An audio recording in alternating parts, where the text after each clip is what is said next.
Isn't it just the most frustrating thing? You finally drift off to sleep, hoping for a solid night's rest. And then, bam, you're wide awake. You look at the clock, and it's that same hour, or maybe just a few minutes off.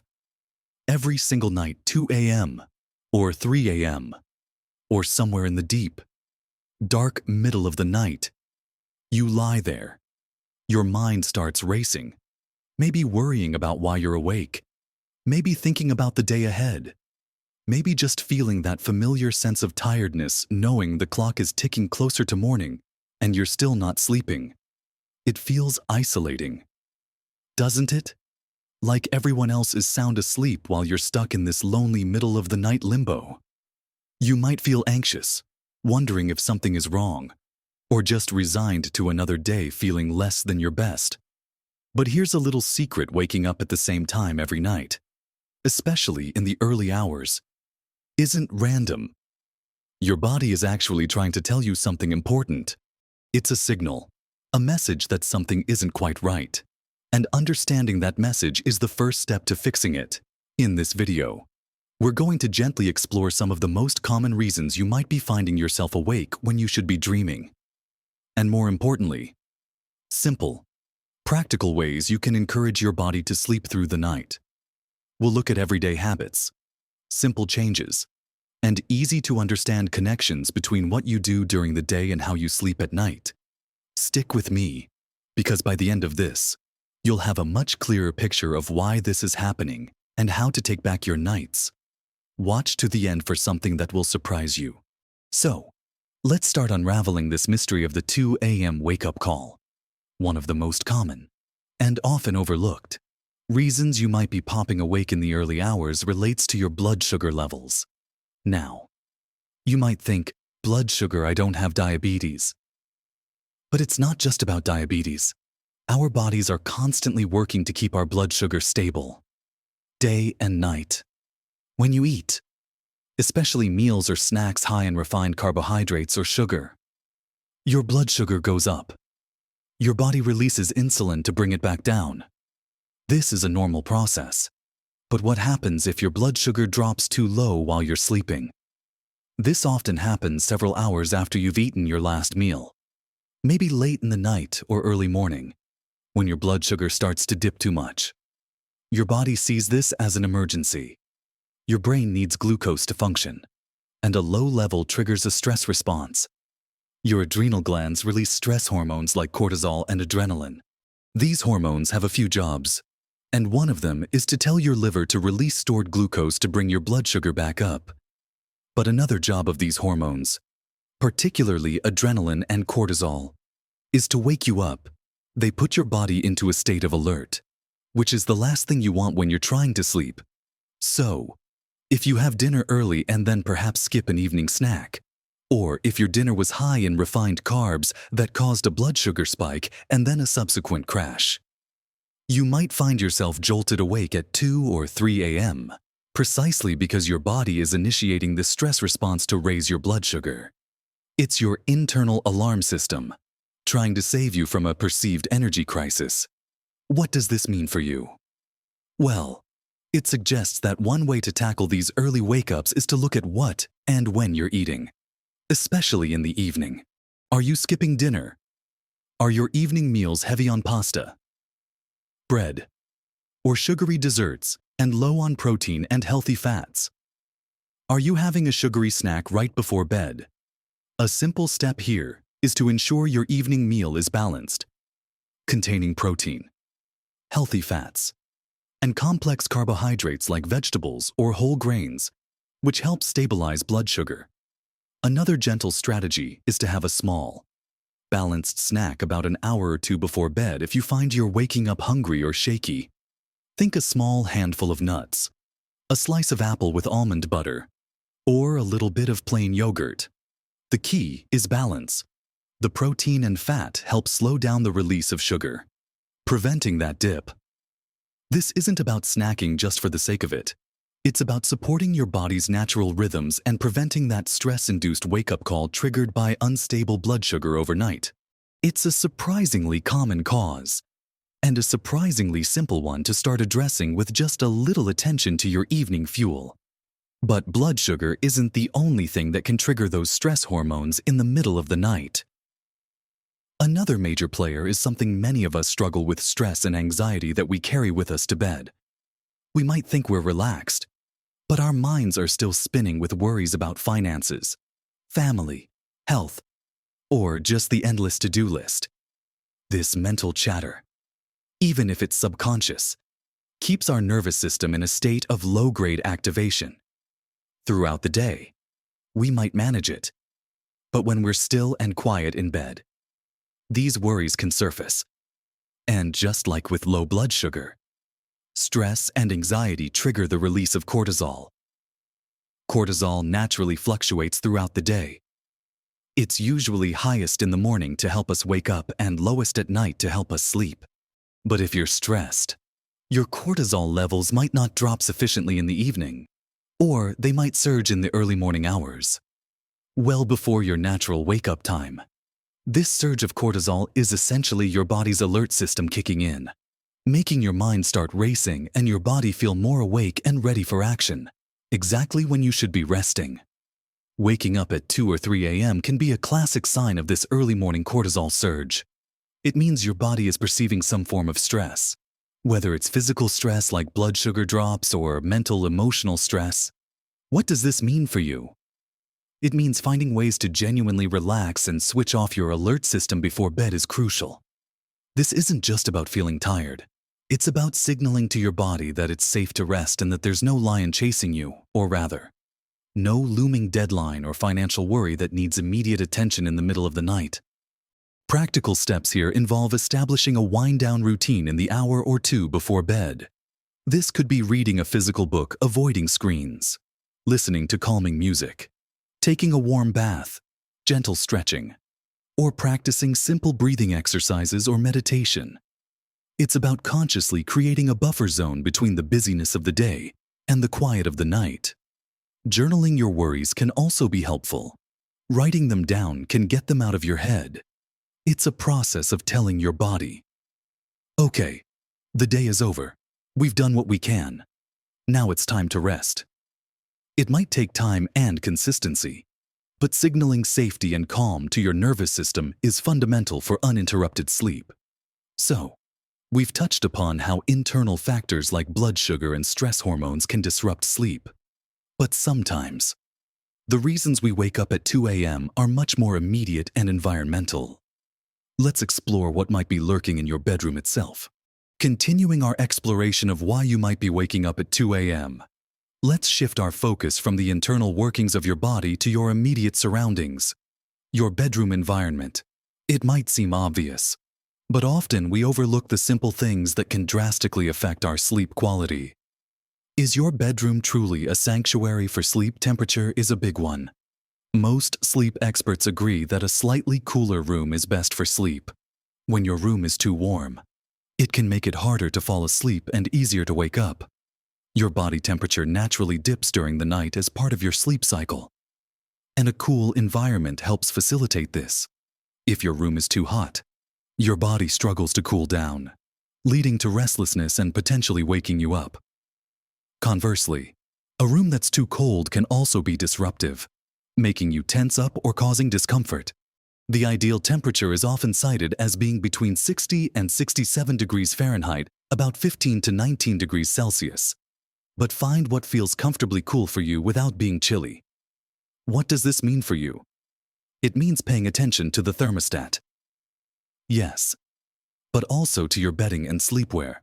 Are you using heavy blankets when lighter ones would be better? Are you wearing pajamas that make you overheat?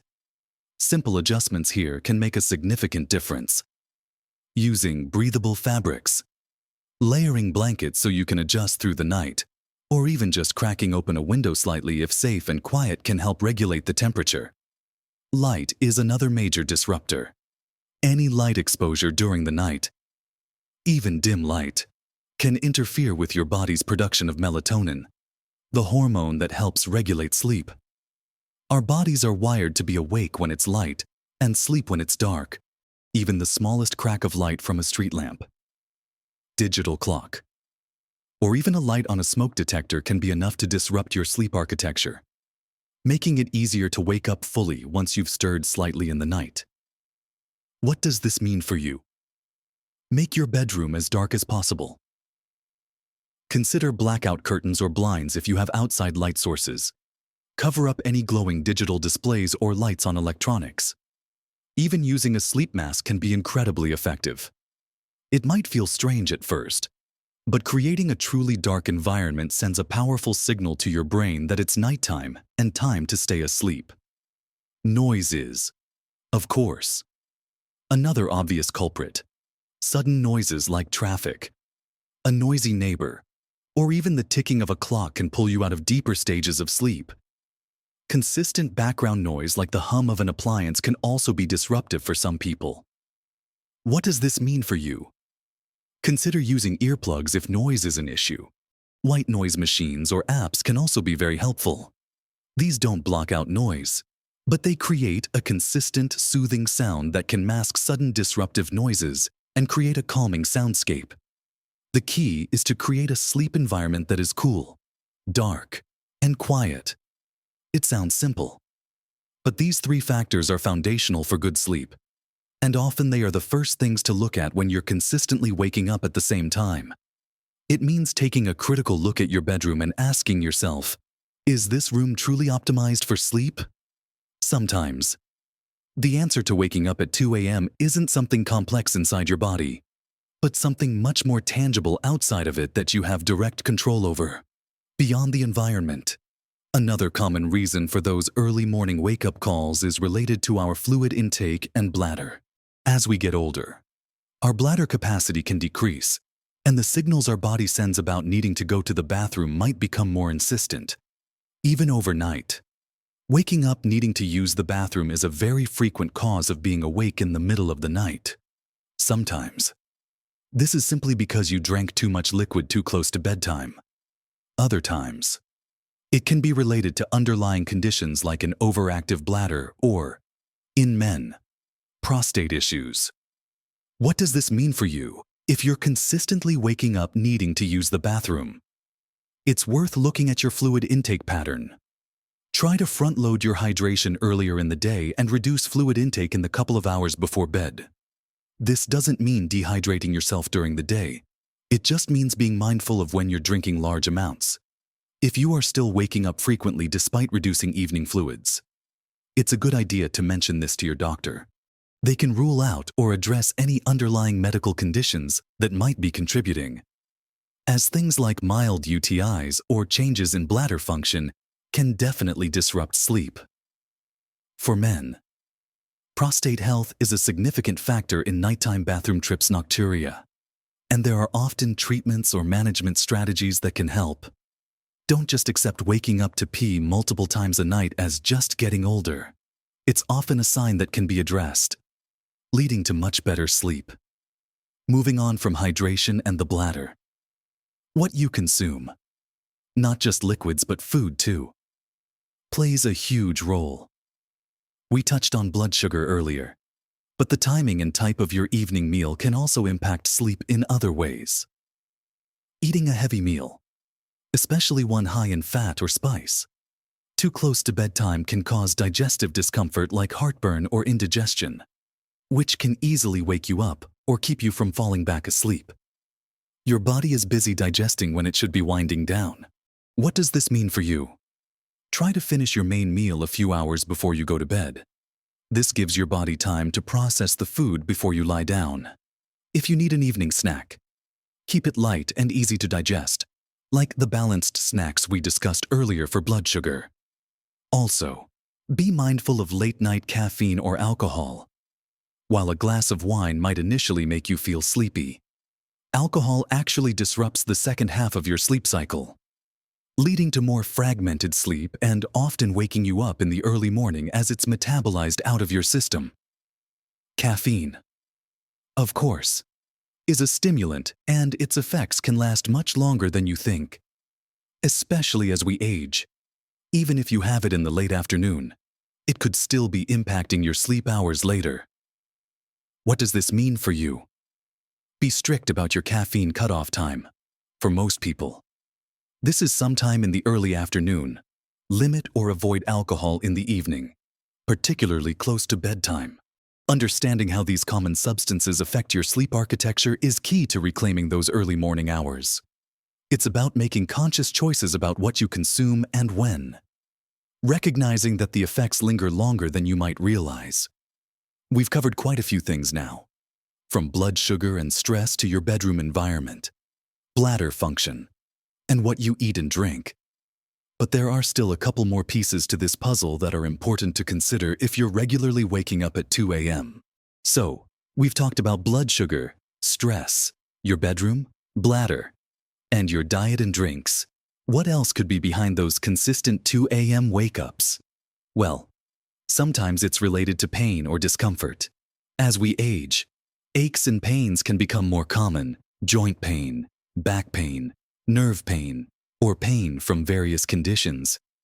While you might manage this pain during the day when you're active and distracted, lying still for hours at night can make it feel more pronounced. Pain is a powerful signal to the brain, and even low-grade discomfort can be enough to pull you out of sleep, especially from lighter stages. What does this mean for you? If you have chronic pain, ensure it is being adequately managed. Talk to your doctor about pain relief options that might be suitable for overnight. Consider your sleep posture and mattress. Sometimes a simple change in how you position yourself, or getting a more supportive mattress or pillow, can significantly alleviate pressure points and discomfort. Gentle stretching or yoga before bed can also help release tension that might contribute to pain overnight. It's about acknowledging that physical discomfort is a real sleep disruptor and actively seeking ways to minimize it.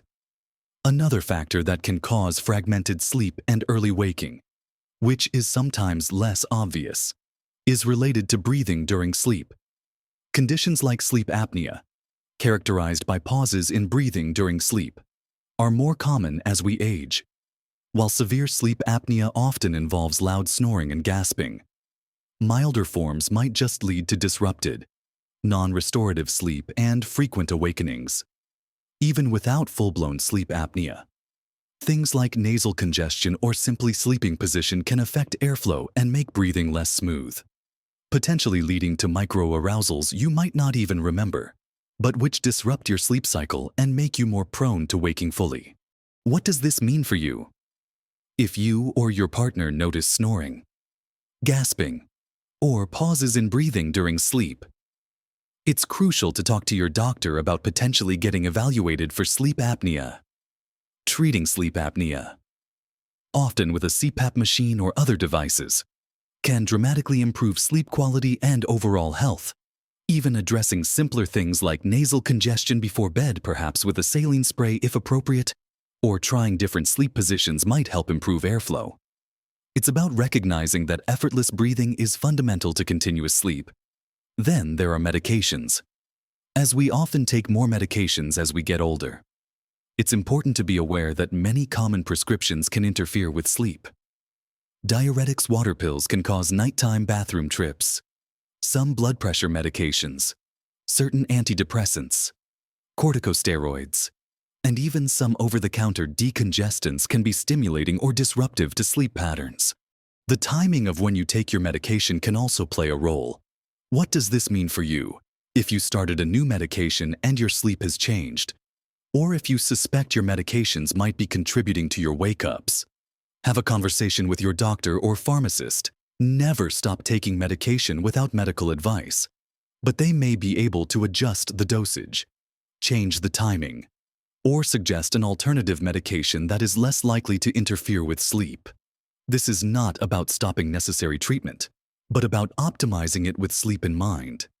It's amazing how much impact our medications can have on our sleep patterns, and it's a conversation worth having with your healthcare provider. Finally, sometimes waking up at 2 a.m. is simply a symptom of having a fragmented sleep schedule overall. If you go to bed at very different times each night, or sleep in drastically on some mornings, your body's internal clock, your circadian rhythm, gets confused. This clock regulates when you feel sleepy and when you feel awake. An irregular schedule can weaken the signal to stay asleep through the night. making you more vulnerable to waking up fully when you naturally enter a lighter stage of sleep in the early morning hours. What does this mean for you? Establishing a consistent sleep schedule is one of the most powerful things you can do for your sleep. Try to go to bed and wake up at roughly the same time every day, even on weekends. This consistency helps reinforce your body's natural sleep-wake cycle, making it easier to stay asleep through the night. It might feel restrictive at first, but giving your internal clock the regularity it craves can make a world of difference to those 2 a.m. wake-ups. It's about honoring your body's natural rhythms and providing the structure it needs to sleep soundly. So, we've explored a whole range of possibilities, haven't we? From the subtle dance of your blood sugar and the persistent hum of stress hormones, to the simple realities of your bedroom environment, the needs of your bladder, the impact of your diet and drinks, the challenges of pain, the importance of clear airways, the effects of medications, and the power of a consistent schedule.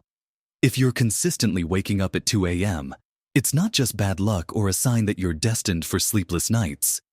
It's your body giving you feedback.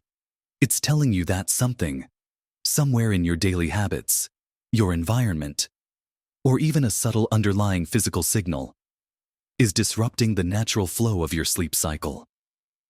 The meaning behind waking up at 2 a.m. is that your body is capable of sending you a message, and you have the power to listen and respond. You might have realized as we've talked that it's rarely just one thing. Often, it's a combination of factors, maybe a little bit of stress, coupled with a slightly too warm room, and perhaps that late afternoon coffee lingering longer than you thought. But the wonderful news is that because you're getting this signal, you know where to start looking. You have agency here. You can't magically force yourself to sleep, but you can make small, manageable changes that create the conditions for better sleep.